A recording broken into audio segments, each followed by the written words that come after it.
जैसा कि आप सभी जानते हैं कि हम लोग मैट्रिक बोर्ड एग्जाम के लिए आपके क्लास 10th के मैथ से पूरा 15 चैप्टर का रिवीजन कर रहे हैं, वो भी सब्जेक्टिव प्रश्न के साथ। और इसका ये पार्ट 2 क्लास होने जा रहा है, क्योंकि पार्ट 1 क्लास आपको पीछे मिला था, जिसमें मैंने आपको बताया था कि कैसे आप मैट्रिक बोर्ड एग्जाम में चुनौती होता है, मूल चुनौती सब्जेक्टिव प्रश्न सॉल्व करने में। क्योंकि ऑब्जेक्टिव में तो सीधे सीधे ओएमआर शीट पे कलर कर देंगे, हमारा काम हो जाता है। कैसे आप आंसर निकाल रहे हैं उससे एग्जामिनर को कोई बहस नहीं रहता, लेकिन आप ऑब्जेक्टिव सॉल्व करके 50 अंक ही स्कोर कर सकते हैं। और मैथ एक ऐसा सब्जेक्ट है जिसमें आप जानते हैं काफी विद्यार्थी आसानी से 90 plus, 95 plus, 99, 100 out of 100 score करते हैं। तो अगर आपको 100 आउट ऑफ 100 मैथ में लाना है तो इसके लिए मूल चुनौती है सब्जेक्टिव को सॉल्व करना।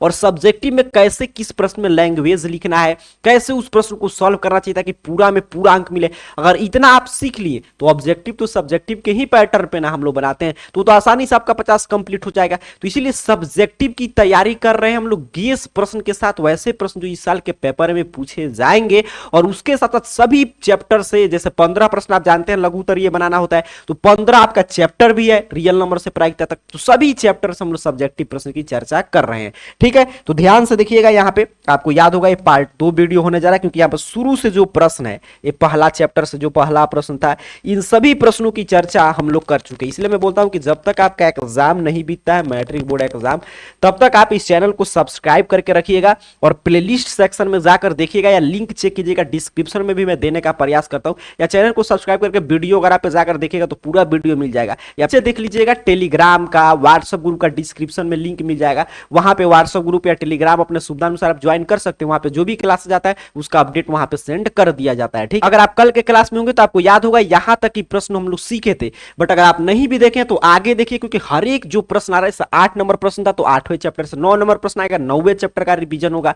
तो इससे आपको ये भी बेनिफिट होगा कि मान लीजिए अभी क्लासेस नहीं देखोगे तो कोई प्रश्न कोई से लिंक नहीं है, तो आप वहीं से समझ सकते हैं और बाद में क्लासेस देख लीजिएगा, सभी महत्वपूर्ण प्रश्न है। तो आइए चलते हैं 9 नंबर प्रश्न पे, देखते हैं 9 नंबर चैप्टर से 2 अंकीय प्रश्न में क्या इस साल के लिए गेस किया गया है। कह रहा है आपसे कि यदि उदग्र खंबे की छाया की लंबाई खंबे की लंबाई की रूट 3 गुना है तो सूर्य का उन्नयन कोण ज्ञात कीजिए। मैं बोला इसमें चुनौती क्या होता है, कल भी मैं आपको सिखा रहा था कि कैसे हम लोग लैंग्वेज लिखे कि अपने को एग्जामिनर 2 में 2 अंक मिले। क्योंकि काफी ऐसे विद्यार्थी जिनका आंसर निकालने के बावजूद एग्जामिनर पूरा अंक नहीं दे पाता है, वो हम लोग सीख रहे हैं। और सभी संभावित प्रश्न है, हर एक चैप्टर का आपका रिवीजन हो रहा है। तो ऐसे प्रश्न आ जाए तो ध्यान से देखिएगा। सबसे पहले कह रहा है कि खंबे की छाया की लंबाई, खंबे की लंबाई के रूट 3 गुना है। तो सबसे पहले हम खंभा की लंबाई मान लेते हैं कुछ। ठीक है, ध्यान से समझेंगे, पेन कॉपी लेकर एक एक चीज लिखकर अभ्यास कीजिएगा कि ऐसे ही आपको एग्जाम में लिखना है। तो माना कि खंभे की लंबाई, ध्यान से देखिएगा, मैं पूरा स्टेप वाइज बनाकर आपको समझाने का प्रयास कर रहा हूं ताकि आपको एग्जाम में कोई दिक्कत ना हो। तो माना कि खंभे की लंबाई बराबर x, ठीक है, हमने मान लिया कि x मीटर है। अब यहां पे देखिए आगे क्या कह रहा है, तो उस खंभे की छाया की लंबाई, तो चलिए वो भी हम लोग मान लेते हैं, खंभे की छाया की लंबाई। ठीक है, तो खंभे की छाया की लंबाई क्या हो जाएगा, देखिए कह रहा है कि खंभा के लंबाई से उसका जो छाया है वो रूट 3 गुना है। ठीक है, देख रहे हैं ना, छाया की लंबाई खंभे की लंबाई से रूट 3 गुना है, तो ये कितना हो जाएगा, रूट 3x। ठीक है, अब इतना माने हैं तो ये भी मान ले रहे हैं कि सूर्य का उन्नयन कोण तथा सूर्य का उन्नयन कोण, चलिए सूर्य का उन्नयन कोण कितना मान लेंगे, तो सर कोण आप जानते हैं थीटा में मानते हैं, तो हमने थीटा मान लिया। यहां तक कोई डाउट नहीं, इतना आपको लिखना ही पड़ेगा। अब आगे आपको क्या करना होगा, एक समकोण त्रिभुज अपने को बनाना पड़ेगा। ठीक है, हाइट डिस्टेंस से प्रश्न है, तो यहां पे मैं बना दे रहा हूं, उम्मीद कर रहा हूं आपको दिखाई दे रहा होगा। अब यहां पे हमने समकोण त्रिभुज बनाया, कुछ नाम दे देते हैं, मान लीजिए ए बी सी। यहां पे सूर्य का उन्नयन कोण बन रहा है थीटा, ये तो 90 डिग्री है आप जानते हैं। अब खंभा की लंबाई तो आप यहां पे मान भी सकते हैं कि माना कि खंभे की लंबाई x बराबर ए बी, जो इच्छा हो, लेकिन इतना कम से कम आपको लिखना पड़ेगा। तो ए बी हमारा हो गया x सर, अच्छा ये छाया हो गया तो कितना है, रूट 3x। अब यहां पे थीटा निकालना है तो tan के संबंध से चलेंगे, क्योंकि tan थीटा बराबर क्या होगा, p बाई बी, तभी तो इसके बीच का कोण निकालेंगे। ठीक है, तो tan थीटा, चूंकि tan थीटा बराबर क्या हो जाएगा, इसमें देखिए p मतलब कि लंब बटा में आधार यानी BC। अब tan थीटा बराबर, बस इतना आप समझ रहे हैं तो समझिए आप प्रश्न आपको सीख रहे हैं, ध्यान से सीखिएगा। x और BC कितना है सर √3x, x से x कैंसिल या tan थीटा बराबर 1/√3। अब मैं आपसे पूछूं कि जो ट्राइगोनोमेट्री एक टेबल होता है उसका मान तो रट जाइएगा कि कितना का मान tan में 1/√3 होता है। तो आसानी से अगर आप याद किए होंगे, मैं यहां पे लिख रहा हूं, फिर मैं कल भी सिखा रहा था कि एग्जाम में इसके नीचे अपने को लिखना होता है, ठीक है। यहां √3 कितना का मान होता है, तो tan थीटा बराबर कहेगा सर tan 30 का मान होता है, ठीक, tan 30 का मान होता है। अब यहां पे tan से tan कैंसिल, थीटा बराबर 30 डिग्री। लेकिन आपने से थीटा पूछा था, नहीं पूछा था, आपसे क्या पूछा है, सूर्य का उन्नयन कोण। यही तो हम सीख रहे हैं कि बारीकी से क्या क्या आपने को एग्जाम में कोई भी प्रश्न आएगा तो उसमें कैसे आपको लिखना है, कितना चीज लिखेंगे तभी पूरा अंक मिलेगा। तो थीटा तो पूछा नहीं है आपसे, वही देखिए रहता ऑब्जेक्टिव तो सीधे 30 कलर कर देते, लेकिन आपसे क्या पूछा है, सूर्य का उन्नयन कोण। तो लिख दीजिए, थीटा तो हम लोग माने थे, तो इसलिए सूर्य का उन्नयन कोण बराबर 30 डिग्री आंसर। अब इतना आप लिखेंगे तभी इस प्रश्न में 2 अंक मिलेगा, ठीक है। उम्मीद कर रहा हूं, मैं कोशिश कर रहा हूं कि 15 चैप्टर से प्रश्न हो, गेस प्रश्न हो, और आपको पूरा सिखाया जाए कि एग्जाम में कैसे प्रश्न को सॉल्व करते हैं सब्जेक्टिव, ठीक, पूरा समझ चुके हैं। आगे बढ़ते हैं, अगला प्रश्न 10 नंबर 10वें चैप्टर से है, वृत्त से है। देखिए क्या कह रहा है कि 6 सेंटीमीटर त्रिज्या वाले वृत्त के केंद्र से 10 सेंटीमीटर दूर स्थित एक बिंदु से वृत्त पर खींची गई स्पर्श रेखा की लंबाई। ये सब प्रश्न ऑब्जेक्टिव में भी आता है। ऑब्जेक्टिव में आता तो सीधे हम पाइथागोरस प्रमेय का यूज करते, और हम जानते हैं कि त्रिज्या जो होता है वह स्पर्श रेखा पर लंब होता है, और सीधे 10 का स्क्वायर निकालते हैं, आपका कितना होता है, 10 का स्क्वायर निकालते 100, और 6 का निकालते 36, घटा देते तो आपका 64, 8 आंसर हो जाता ऑब्जेक्टिव में। लेकिन सब्जेक्टिव है तो 2 अंक लेने के लिए देखिए हमको कितना काम करना पड़ेगा। सबसे पहले तो एग्जामिनेशन में आप जानते हैं ज्योमेट्री बॉक्स अर्थात कि इंस्ट्रूमेंट बॉक्स आप लेकर जाने के लिए स्वतंत्र होते हैं, तो वहां पे जहां पे आवश्यकता हो जरूर पिक्चर बनाना चाहिए, ठीक है। तो आइए इसमें पिक्चर बनाकर पहले समझते हैं कैसे आप इसको सॉल्व करेंगे। यहाँ पे ध्यान से देखिएगा। चलिए अब क्या बनाना पड़ेगा अपने को, एक वृत्त। तो मैं यहाँ पे एक वृत्त ले रहा हूं, ठीक। यहाँ पे हमने एक वृत्त ले लिया, आपको समझाने के लिए ध्यान से देखेंगे। अब यहाँ पे ध्यान से देखेंगे, आपके पास ज्योमेट्री बॉक्स में इस तरह स्केल वगैरह होगा, ठीक है। अब यहाँ पे मैं इसको रख के और इसका त्रिज्या वगैरह निकाल ले रहा हूँ। यहाँ पे देखिए ध्यान से, आसानी से पिक्चर जरूर आप बनाना सीखिए। पिक्चर से क्या होता है, एग्जामिनर पे अच्छा इफेक्ट पड़ता है, और जानता है कि आप रटे नहीं, आप ध्यान से समझें, हर चीज आपको समझ में आया है। अब यहाँ पे चलिए एक स्पर्श रेखा मैं खींच दे रहा हूँ, आपको क्लियर दिखाई देगा ताकि आप समझ पाएंगे। यहाँ पे ध्यान से देख लीजिए, आपको इतना समय नहीं लगेगा, आपके पास तो पूरा स्केल होगा, जितना एंगल पे रखेंगे उतना पे वो ऑटोमेटिक घूम जाएगा, ठीक है। अभी यहाँ पे हुआ अपना थोड़ा सा इस तरह। चलिए यहाँ पे सिर्फ आप समझ जाएं, बस उतना ही बार का हम लोग काम कर रहे हैं। तो यहाँ पे हमने इसको खींच दिया, अब इसको मिलाना होगा स्पर्श रेखा से, इसको अपने को मिलाना होगा, ठीक। यहाँ पे लाकर इसको मिला देंगे हम लोग। चलिए इसको हमने मिला दिया, ध्यान से देख लीजिए, ऐसे ही आपको पिक्चर बनाना है। अब यहाँ पे कुछ हम लोग नाम दे रहे हैं, तो यहाँ पे मान लीजिए केंद्र है वृत्त का, तो ओ हमने नाम दे दिया, ठीक है। इस केंद्र का हमने नाम दिया ओ, और यहाँ पे कुछ नाम दे रहे हैं ए, यहाँ पे कुछ नाम दे दिए बी, ठीक है। अब यहाँ पे ओ बी क्या है, वृत्त की त्रिज्या है, ठीक है। ओ बी क्या है, वृत्त की त्रिज्या है, तो 6 सेंटीमीटर है, तो 6 यहाँ पे लिख देंगे। कह रहा है वृत्त के केंद्र से 10 सेंटीमीटर, तो एक केंद्र से दूरी है 10 सेंटीमीटर ए बिंदु का, जिससे स्पर्श रेखा ए पी खींचा गया है। अब हमने यहाँ पे पिक्चर बनाया, अपने को कुछ ना कुछ यहाँ पे प्रश्न में लैंग्वेज है, हम तो ओ ए बी इस पे सॉल्व कर रहे हैं। वहीं मैं देखिए शुरू में बता देगा ऑब्जेक्टिव रहता है कितना आसानी से हम लोग बना लेते हैं, लेकिन सब्जेक्टिव में देखिए कितना आपको लिखना पड़ेगा, ठीक है। तो यहाँ पे कुछ मानना पड़ेगा आपको, तो वहीं मैं लिख दे रहा हूं कि माना कि ओ केंद्र वाले वृत्त की त्रिज्या, ठीक है, मान ले रहे हैं हम लोग ओ केंद्र वाले वृत्त की त्रिज्या ओ बी है, तथा ए बिंदु से वृत्त पर बी ए बी स्पर्श रेखा खींचा गया है। इतना आपको लिखना पड़ेगा, खींचा गया है। चलिए इतना तो कम से कम लिखना अनिवार्य है। अब हमने देखा कि वो ए बिंदु से ए बी स्पर्श रेखा खींचा गया है। अब हम जानते हैं कि स्पर्श रेखा जो होता है वो त्रिज्या पर वृत्त से होकर खींची गई त्रिज्या पर लंब होता है। तो वही बात हमको लिखना पड़ेगा कि चूंकि स्पर्श रेखा, सीधे मैं शॉर्टकट में लिख दे रहा हूं, स्पर्श रेखा त्रिज्या पर, ठीक है, आप पूरा भी लिख सकते हैं कि स्पर्श रेखा वृत्त से होकर जाने वाली त्रिज्या पर लंब होता है। तो स्पर्श रेखा त्रिज्या पर लंब होता है, क्योंकि आप पाइथागोरस प्रमेय का प्रयोग कर रहे हैं। तो पाइथागोरस प्रमेय का प्रयोग क्यों कर रहे हैं, तो आपको बताना होगा कि ये लंब होता है, कोण 90 है, तो इस समकोण त्रिभुज बना, इसीलिए हम पाइथागोरस प्रमेय का यूज कर रहे हैं। ठीक है, तो इसीलिए कोण ओ बी और यहां पे क्या है अपना ए बराबर 90 डिग्री। तो इसलिए त्रिभुज ओ बी ए में, ठीक है, समकोण बन गया। तो ओ बी ए में अब हम लोग इतना क्यों काम किए, क्योंकि हमको बताना है एग्जामिनर को हम पाइथागोरस प्रमेय इसीलिए बता रहे हैं क्योंकि यहाँ पे स्पर्श रेखा जो प्रमेय कहता है कि वृत्त की त्रिज्या पर लंब बनाता है, तो 90 डिग्री का कोण मतलब बना रहा है, तो समकोण त्रिभुज हो गया।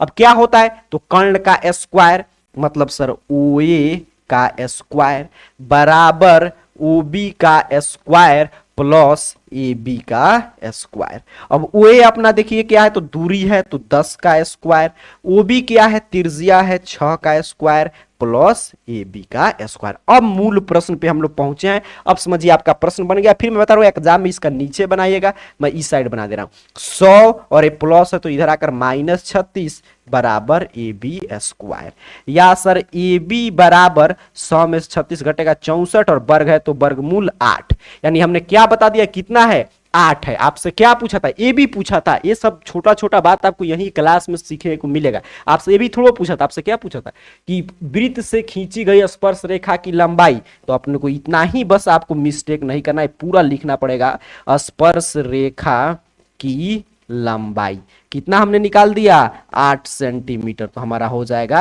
8 सेंटीमीटर आंसर।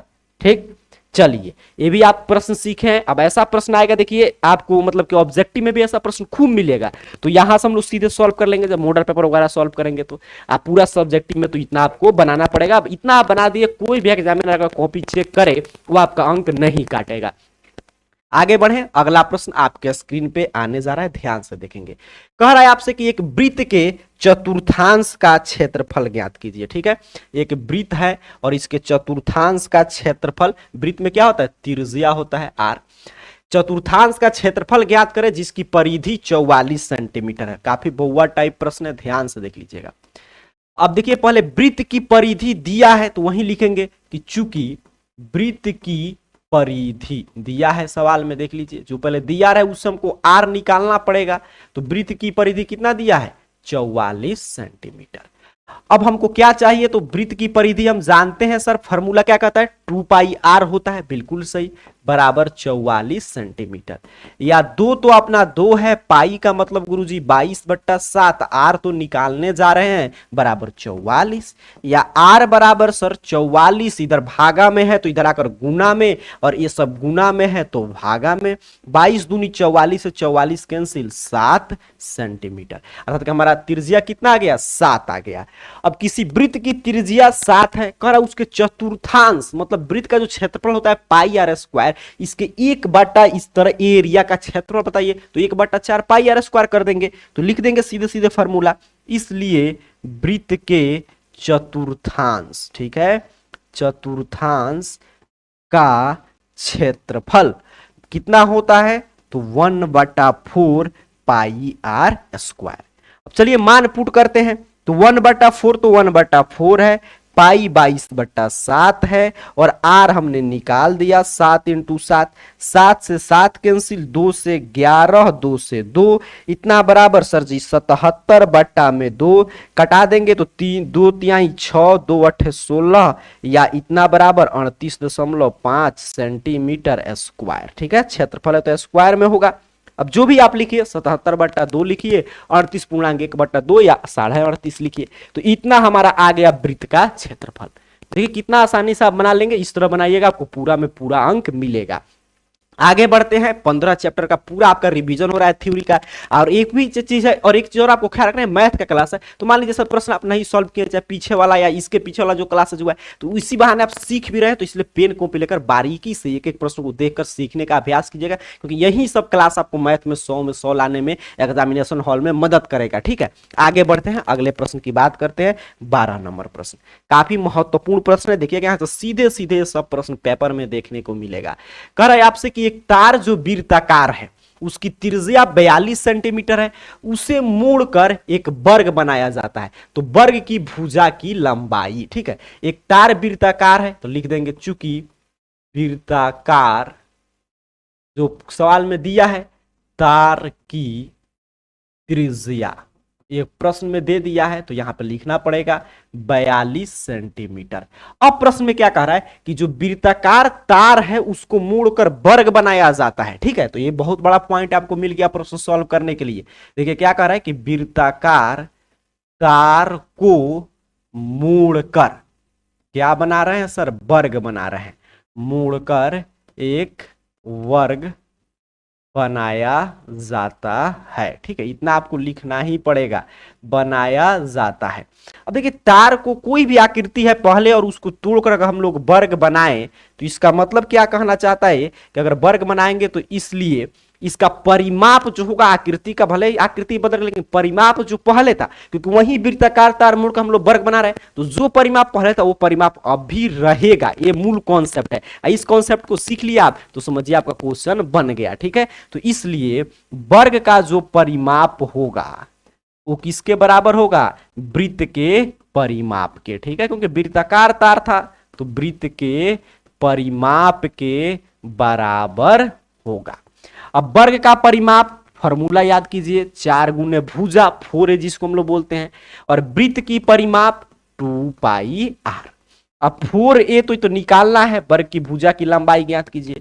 2 तो अपना 2 है, पाई तो 22/7 है, आर यहाँ पे दे दिया सर 42, कटा देंगे 7 छक 42। यहाँ पे थोड़ा सा और मैं इसको लिख दे रहा हूँ, a बराबर 2 गुने 22 गुने 6 और बटा में 4, गुना में था तो आकर भाग में हो गया।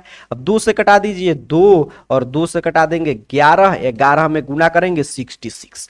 अब आपसे क्या पूछा था, ये भी सेंटीमीटर में था तो ये भी सेंटीमीटर में ही आएगा, लेकिन हमसे क्या ए का मान पूछा था, हमसे पूछा था कि सर वर्ग की भुजा की लंबाई बताइए, तो लिख देंगे, इतना जरूर लिखना चाहिए आपको सब्जेक्टिव प्रश्न बनाते समय, इसलिए वर्ग की भुजा की लंबाई बराबर, वर्ग की भुजा की लंबाई बराबर 66 सेंटीमीटर।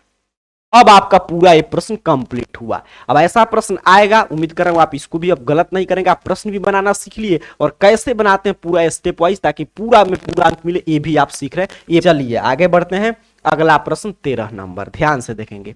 क्या कह रहा है कि एक लंब वृत्तीय शंकु की ऊंचाई इतना है तथा आधार की त्रिज्या 2.1 सेंटीमीटर है, तो उस गोले की त्रिज्या ज्ञात कीजिए जिसका आयतन शंकु के आयतन के बराबर है। ये बात कह रहा है। ठीक है, चलिए मैं पिक्चर बना के आपको समझाने का प्रयास करूं, ध्यान से देखेंगे।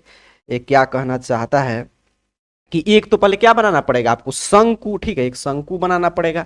यहां पे हमने एक शंकु का निर्माण किया, चलिए आपको दिखाई दे रहा होगा। फिर एक क्या कह रहा है, गोला, एक गोला ले लीजिए। चलिए मैं एक गोला भी यहाँ पे ले रहा हूं ताकि आपको क्लियर समझाया जा सके। इसी दो आकृति की बात हो रहा है, तो दोनों का फॉर्मूला आपको ये सब क्षेत्रमिति में क्या है कि गोला का आयतन, गोला का क्षेत्रफल, शंकु का आयतन, शंकु की त्रिज्या, कुछ मतलब जितना ज्यादा फॉर्मूला आपको याद है उतना ही समझिए आपके लिए आसान है। आइए समझते हैं ध्यान से। कह रहा है इसमें कि शंकु का यहाँ पे देखिएगा तो त्रिज्या दिया है, अर्थात कि यहाँ पे मान लीजिए इसका ये ऊंचाई हो गया शंकु का, तो ऊंचाई पहले दे रहा है 8.4, फिर क्या दे रहा है कि त्रिज्या 2.1। ठीक है, यहां पे मान लीजिए त्रिज्या हो गया 2.1। आगे कह रहा है कि गोला का इसका त्रिज्या ज्ञात कीजिए, तो सबसे पहले तो यहां पे लिख देंगे कि चूंकि जो प्रश्न में दिया है शंकु की ऊंचाई, देखिए कितना आसान प्रश्न है, थोड़ा सा आप समझ के रखते हैं तो कितना है सर, 8.4 सेंटीमीटर है, और चूंकि शंकु का त्रिज्या भी दिया है। ठीक है, यहां पे देख लीजिए प्रश्न में ध्यान से स्टेप वाइज पेन कॉपी लेकर सीखने का प्रयास कीजिएगा। कितना दिया है, 2.1 सेंटीमीटर।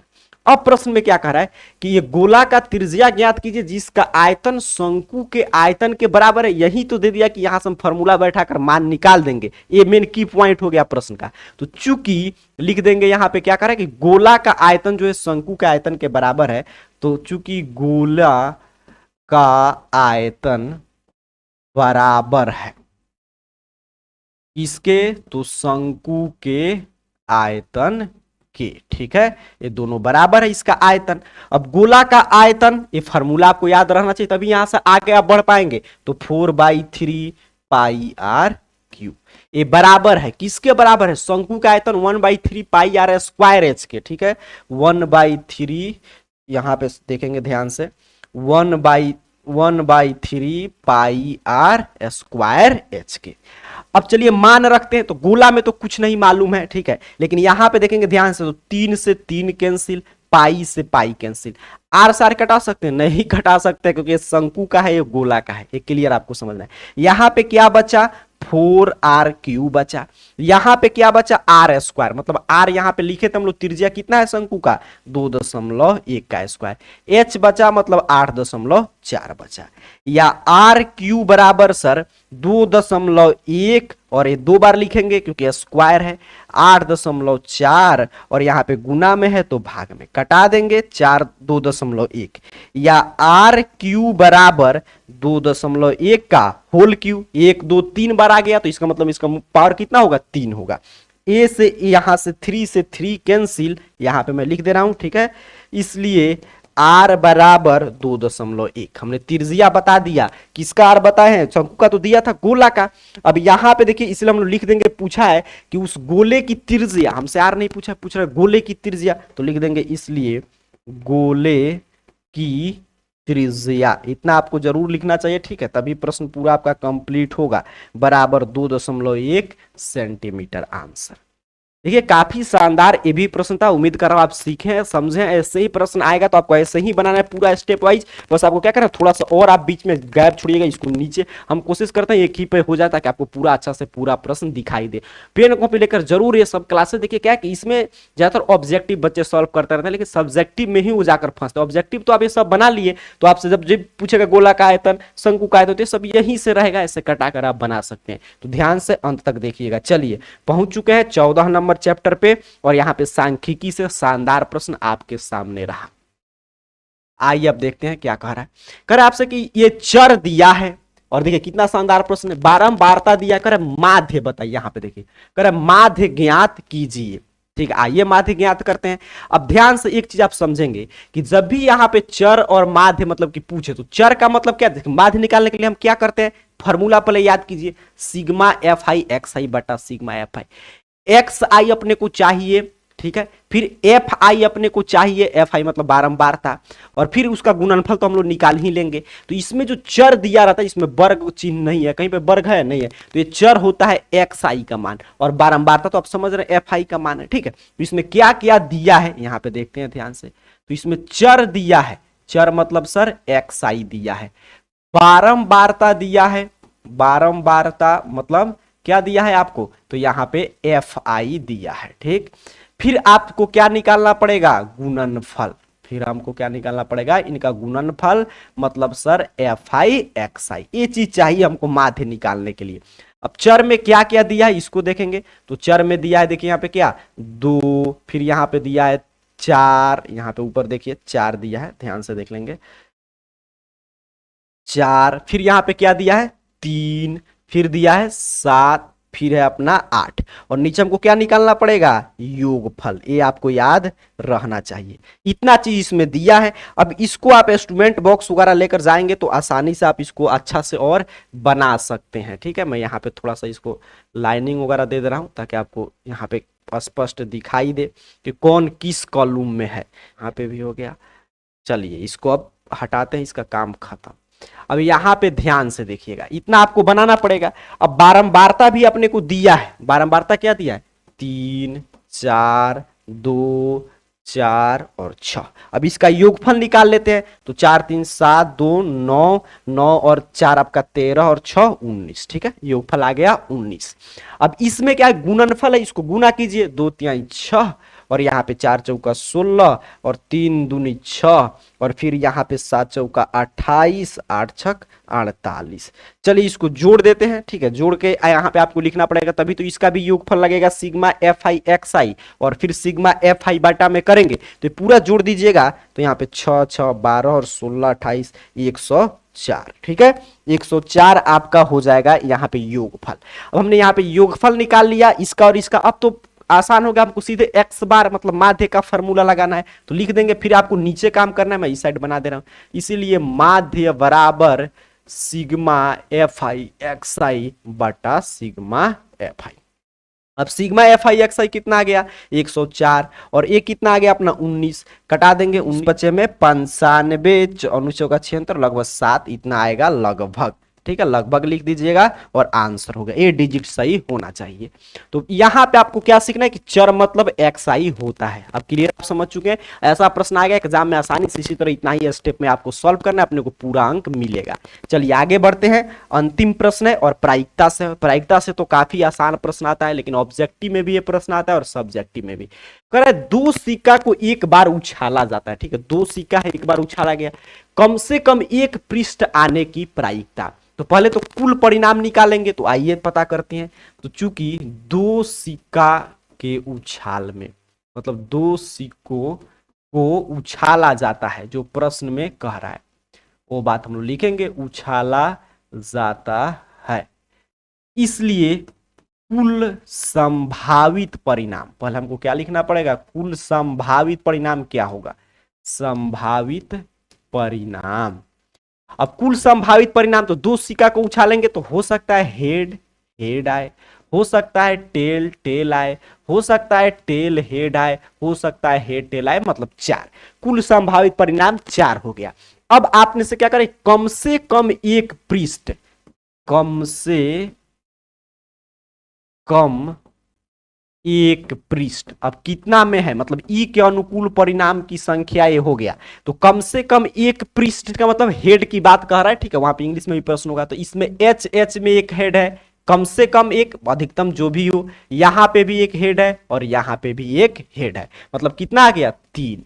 अब इसलिए जो प्रायिकता पूछा है वो निकाल देंगे, अभिशिष्ट प्रायिकता, जो भी प्रायिकता पूछा है तो प्रायिकता बराबर क्या होगा, ई के अनुकूल परिणाम बटा कुल परिणाम 3/4 आंसर हो जाएगा। तो इस तरह मैंने आपको 15 मतलब कि प्रश्न बताया, ध्यान से देख लीजिएगा। ये प्रायिकता से था और 15 चैप्टर से बताया था कि पूरा कॉन्सेप्ट का रिवीजन हुआ और 30 मार्क्स वाले प्रश्न मतलब कि कंप्लीट हम लोग कर दिए। 30 नंबर का 30 प्रश्न पूछा जाएगा, जिसमें से 15 का जवाब देना होगा। और किसी विषय का ऐसे ही महत्वपूर्ण क्लास चाहते हैं तो नीचे कमेंट बॉक्स में जरूर बताइएगा। तब तक के लिए आप सभी को बहुत बहुत धन्यवाद।